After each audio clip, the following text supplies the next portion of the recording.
Natural fibers are the old school way of staying warm and staying dry in breathable fabrics. Synthetic materials like polyester and nylon are relatively new, and most often they are cheaper. So why do I prefer natural fabrics? Stay tuned and find out.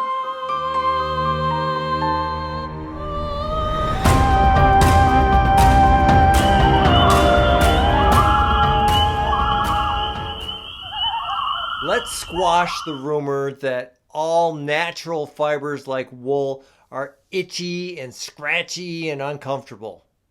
While some wool is kind of uncomfortable, good quality wool and natural materials aren't uncomfortable. Now, I do realize that some people are allergic to these materials and they can be scratchy. Sucks to be you. A while back, I put out a couple of videos called Wool versus Down and Wool versus Down versus Fleece, and they were very popular. Some other YouTubers seem to like that topic as well. You know who you are. There's a lot of interest in wool, alpaca, possum down. I've learned a lot recently about these natural fibers, and I have some clothing items that I want to tell you about that are my favorite, the ones that I wear the most, one that is the cheapest, as well as one that is the most extravagant. Years ago, when I first started backpacking, I heard about this magic fabric called merino wool. Some people call it merino wool. Merino wool has been around since the 12th century, and it's made of wool from merino sheep. I started with buying a Smart Wool merino wool t-shirt and some Darn Tough merino wool socks because they worked well in warm weather hiking. Wool, isn't that for when it's cold out? Heavy wool is good for cold weather. However, a lightweight merino wool works really good for warm weather because it breathes really well, which reduces the amount of sweat, and it actually dries much quicker than cotton. It's also naturally antimicrobial, which means that you won't stink as much and you won't be as funky. So wool comes in different weights, and even the Smart Wool comes in different weights. Smart Wool is the most popular brand of merino wool, and it's available at retailers like REI. My new favorite lightweight merino wool shirt is from a small cottage vendor in Utah called Thru Wool Company. Now, Thru uses a material that is lighter, it's stretchier, and it just performs better than the merino wool used by Smart Wool. It's a lightweight sun hoodie. However, I like to wear it as a mid-layer as well on colder trips. I like that this shirt has thumb loops that keeps the shirt down over my wrists to keep them warm while hiking in the cold. Darn Tough socks are also very popular. I love these socks because when I'm walking through water and mud, these socks don't retain as much of that water and it's less squishy. Now, Darn Tough socks also have a lifetime warranty. Hello, would you like to extend the warranty on your socks? I've had a number of Darn Tough socks that have developed a hole. I mailed them back to Darn Tough and they mailed me back a new pair of socks. So their warranty program is legit. While we're talking about things on our feet, I have to bring up the next item, which is my cheapest merino wool item yet, and that is Injinji toe sock liners.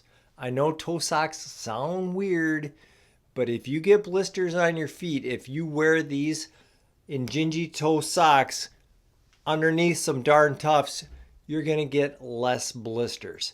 And at $12 or $13, it's worth a try. You can find them on Amazon, and I will put a link in the video description. As the weather gets cooler, I learned that alpaca is all the rage. It does everything that wool does, but just a little bit better. It retains less moisture, it insulates better, it's lighter, and it's even more antimicrobial. I got an alpaca hoodie from the Appalachian Gear Company. I really love this hoodie and I take it on almost all of my backpacking trips.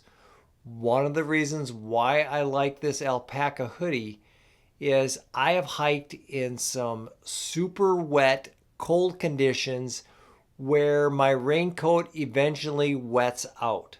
It's almost impossible to keep your mid layer dry in those conditions. And when your mid layer is polyester, you're going to be cold because polyester does not insulate when it's wet. Now, wool will insulate a little bit when it's wet, but I've found that wool, when it gets wet in those conditions, takes forever to dry out. Alpaca, on the other hand, will keep you warm in those conditions. Alpaca retains less water than wool, so it will dry out quicker.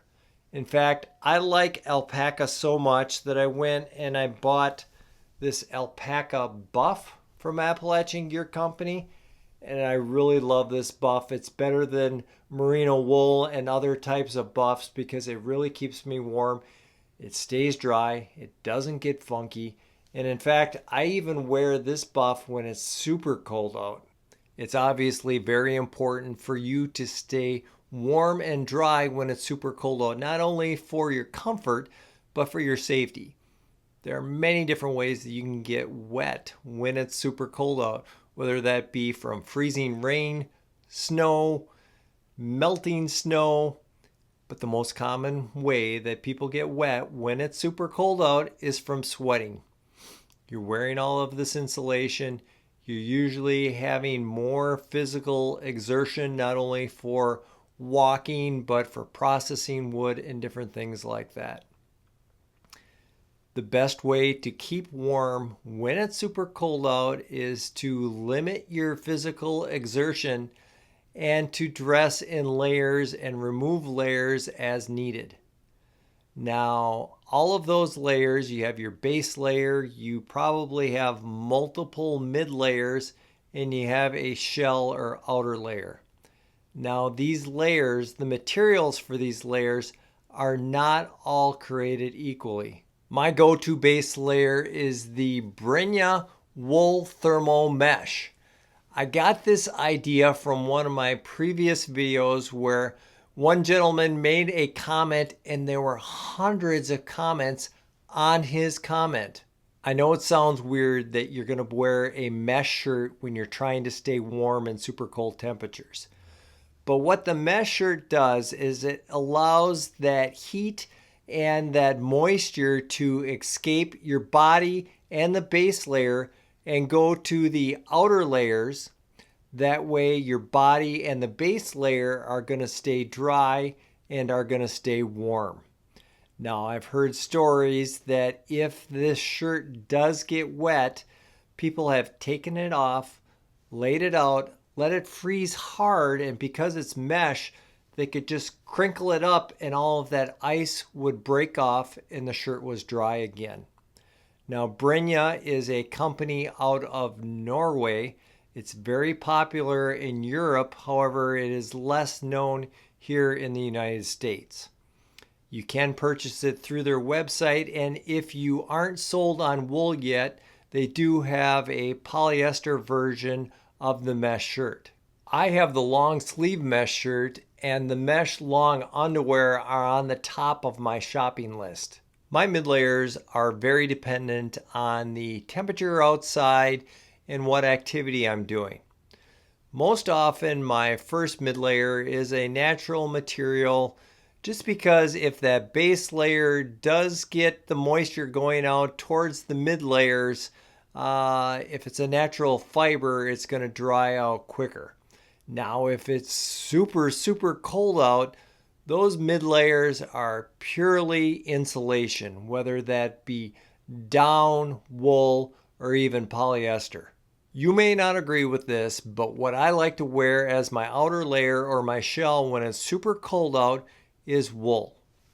This is my Leicester River Boreal Anorak. It's a super thick, dense, and heavy wool.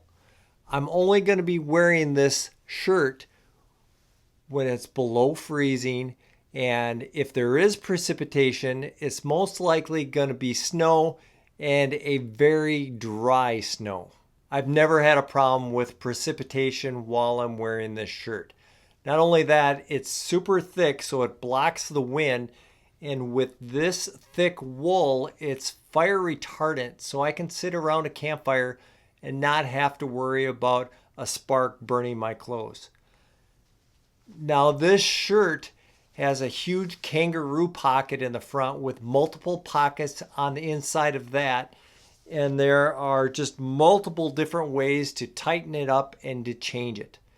This is probably the highest quality clothing item out of all my clothes that I have ever owned. We play around when we're out on our super cold camping trips, and paired up with this anorak, I have a pair of super heavy wool bibs that keep my pants and my legs nice and warm and nice and dry. Now, when it isn't quite as cold, instead of wearing this anorak, I do wear a raincoat as my shell. Now, when it's super cold out, the things that are the hardest to keep warm are your hands and your feet. Just like the rest of my body, if I have some natural fibers that breathe well, it helps stay warm. That's why I wear these Steger mucklucks. And these mucklucks, the top part here is made out of a canvas, the bottom part is made out of a leather, and the interior liner is made out of a wool. That allows my feet, when they start to get sweaty and hot, to breathe a little bit and hopefully stay drier. Now, these boots are not waterproof. They come with a spray to help keep the water off a little bit. So if you're going to be walking through a snow and some slop that's wet, these boots may not be the best option. I also often wear natural fibers on my hands. These are Possum down gloves that you can buy from Z-Packs. Possum down, it's a lot like alpaca, where it breathes really well, it is super lightweight, it doesn't retain a whole lot of moisture. However, these things aren't very durable, they aren't waterproof, and they don't block you very well from wind.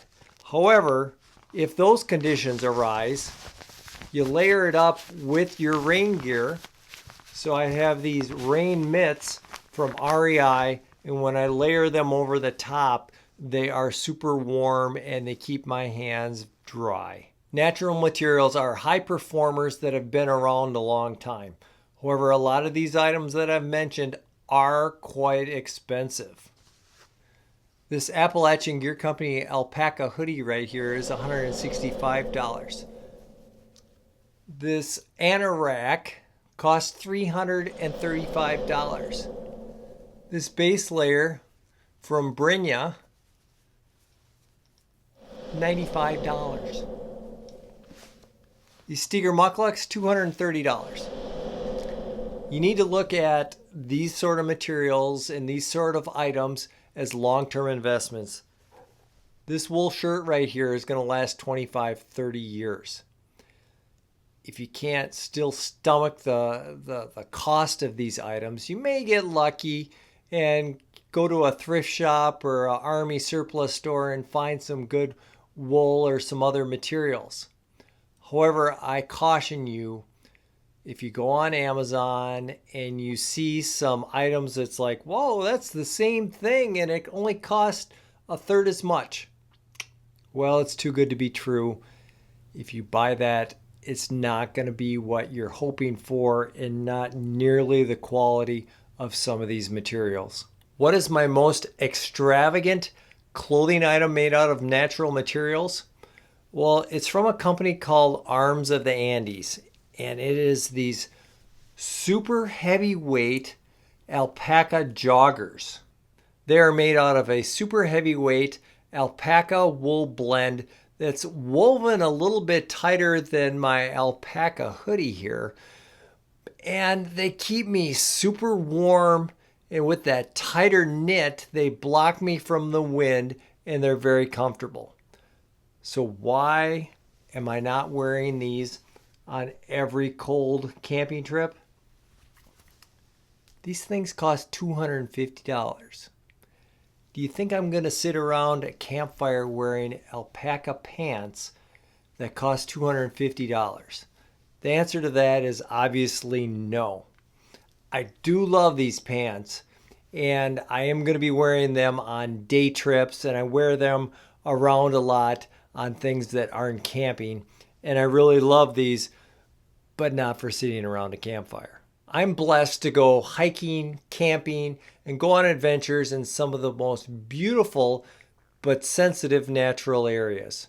And with that comes a responsibility where I try to leave no trace, not only visually, but sometimes you can leave things behind that you don't even know that you're doing. And what I'm getting to is you've probably heard about microplastics. A lot of the clothing that you wear, synthetic materials like nylon and polyester, little pieces of micro-sized plastics can fall off in the water, on the ground. The animals eat it, and it's just a cumulative effect that's affecting these natural areas. So that's one last motivation that I have to wear man-made materials opposed to bringing these plastics out into sensitive areas. If I talked about a clothing item here that you're more interested in, most likely I've already done a separate video specifically on that item and reviewed it. So go back onto my YouTube channel and kind of do a search for that item, and most likely you can find a video on it. And if you're interested in buying any of these, I put a link to all of my gear in the description below. So what natural materials am I missing out on? Come on, guys, help me out, but be nice. Don't be a dick. I can take it. While you're there, even if you're rude, hit subscribe, punch that bell notification, check out Midwest Backpacker on Instagram and Facebook. Stay warm, friends. We'll see you on the trail.